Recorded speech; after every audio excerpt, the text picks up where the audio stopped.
The Hungry Fly is a grotesque, dark story of a fly which feasts on the dead. While traveling through a dreamy swamp surrounded by the living, the fly is desperate for some rotten flesh, unveiling a tragic truth which is hidden by this fictional world. Hi folks, I'm R, your narrator, and welcome to The Hungry Fly. If you have any game or video suggestions, make sure to send them to me on my Twitter or subreddit. Keep in mind that this video will have spoilers, and with that in mind, let's begin.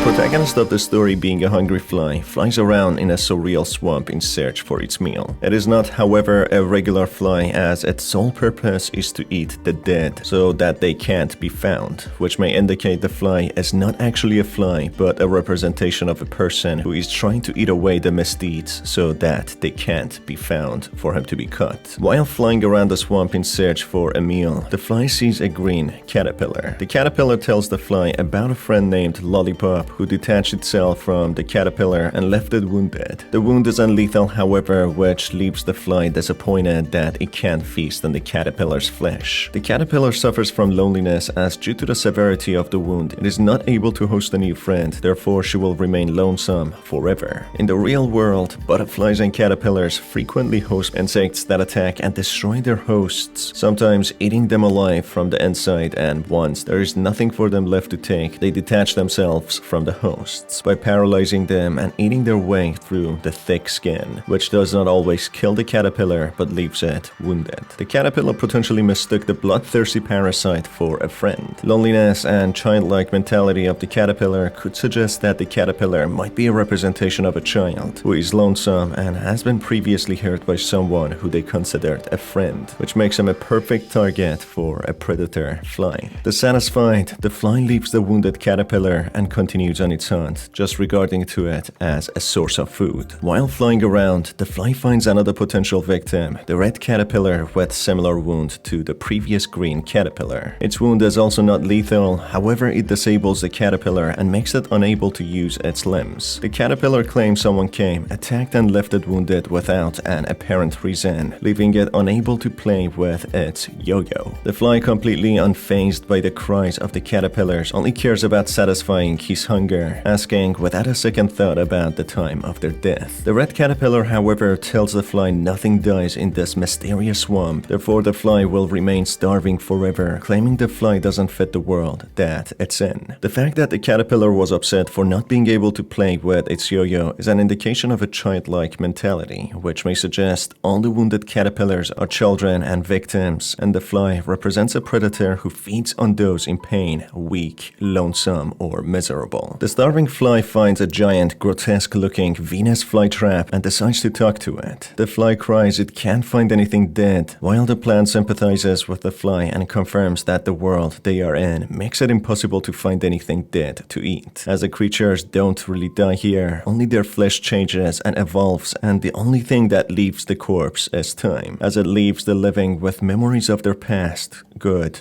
or bad. The plant suggests the fly should eat memories, as those are corpses of our past. It continues telling the fly that it can find memories in its mouth. At first hesitant, the fly decides to enter the plant's mouth and the environment changes, with the fly now being inside the kitchen in someone's house and finding a child's drawing of a red bug on the fridge, which is bleeding from its eyes while smiling chillingly with an illegible writing on it. The fly quickly proceeds to feast on the drawing and feels full and relieved as it consumes the memory of a mysterious creature. Fascinated by its meal and thirsty for more, the fly gets a taste for the tasty memories. As it flies out of the plant's mouth, it asks him again for more of those tasty meals. The plant encourages the fly to find more memories and consume them all. Feeling famished, falling for this trap and going back inside the mouth of the plant, it finds pieces of the mysterious creature scattered in various places around the kitchen. As the fly chews slowly, trying to understand what it's consuming,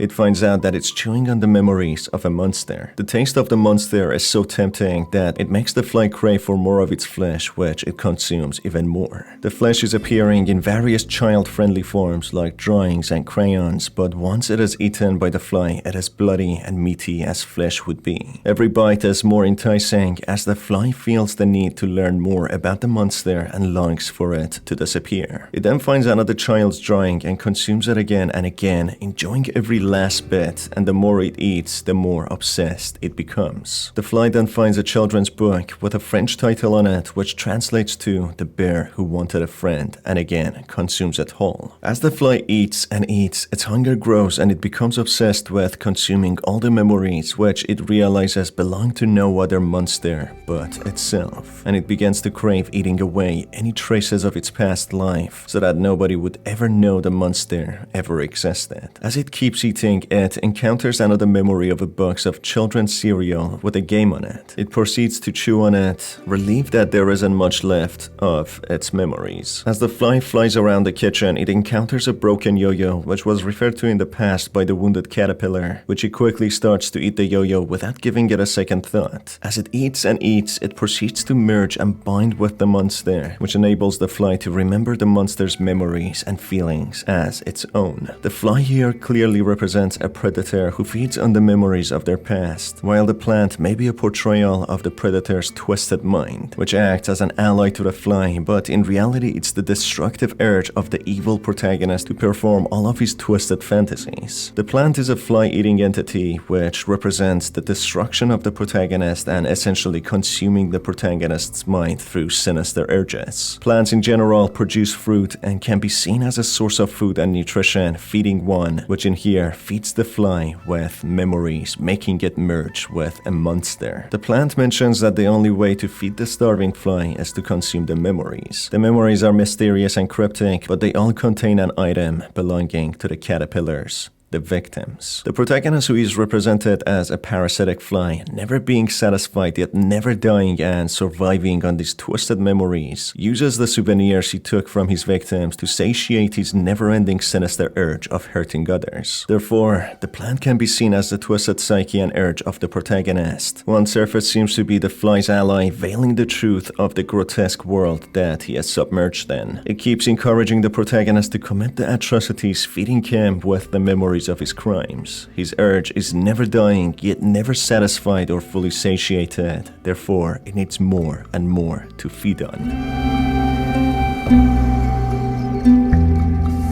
The fly, now completely preoccupied by the hunger, is unable to stop itself from chewing on the rotten memories. At the end, a mysterious phone starts ringing, luring the fly in to taste its final meal. The plant tries to warn the fly and fend it off the phone, telling it it's foolish to eat this memory, as eating it will change the world as the fly knows it, and once it's done, there is no turning back. Displaying the plant itself is trying to protect the fly from a specific memory, advising him that this particular memory might change its mind and the way of viewing the world forever. Even though warned, the fly is unable to control its urge to consume more flesh, and the plant promptly gives up and assumes all flies are the same and it's useless to warn them. Therefore, it tells the fly to eat and be as others before it, just another fly. The fly then gives in to the urge and consumes the rest of the flesh. The phone could be a representation of the protagonist waking up from his delusion and learning the truth. Phone calls usually represent news being broken. Based on one of the theories that I have formed, it's a possibility that the protagonist is a deranged serial killer who kidnaps children and imprisons them in his basement, according to the childish items we find belonging to the victims, the caterpillars. It seems that he eventually gets captured by the authorities and gets placed in a psych ward due to his presumable mental health condition blurring the lines between reality and fiction. He sees the world as a rotten, swampy place filled with injured insects which he cannot feed on until they are fully dead. And as we go back to one of the dialogues, it seems that he needs to eat them to get rid of any evidence of them ever existing. Back in the real world, it is unclear to what he fully does to his victims, but we get some sort of idea which I'm not going to get into depth about. You can get the gruesome and grotesque image yourself. This delusional protagonist gets discovered by the authorities, witnessing in horror the decomposing bodies of his victims whom he keeps in his house, creating a cesspool of rotten flesh and organic matters. When questioned about his actions, the authorities learn about his deluded mind and how he cannot differentiate between reality and the world he has created in his mind. This leads to them detaining him in a psych ward, with the phone call being a call from his doctor, notifying him of the unbearable and eerie truth of what he truly is, a truth which would be difficult for him to learn, realizing what a monster he truly is and what the caterpillars are. That's why why the more he was feeding on the memories, he was merging more and more with the monster, attaining all the memories from before. Of course, this is a memory, something he has experienced before, but a memory which his twisted mind, the plant, wants to protect him from. Living in the surreal fictional world of caterpillars and swamps, displaying how despite knowing the truth, he drifts in and out of reality, a defense mechanism keeping him safe from the cruelties he displayed to his victims. And that's about it for this video, folks. What are your thoughts and theories about the story?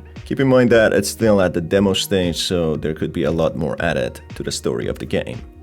Either way, it's been R, your host. Thank you folks for being here, and I will catch you on the next one. Have a good day.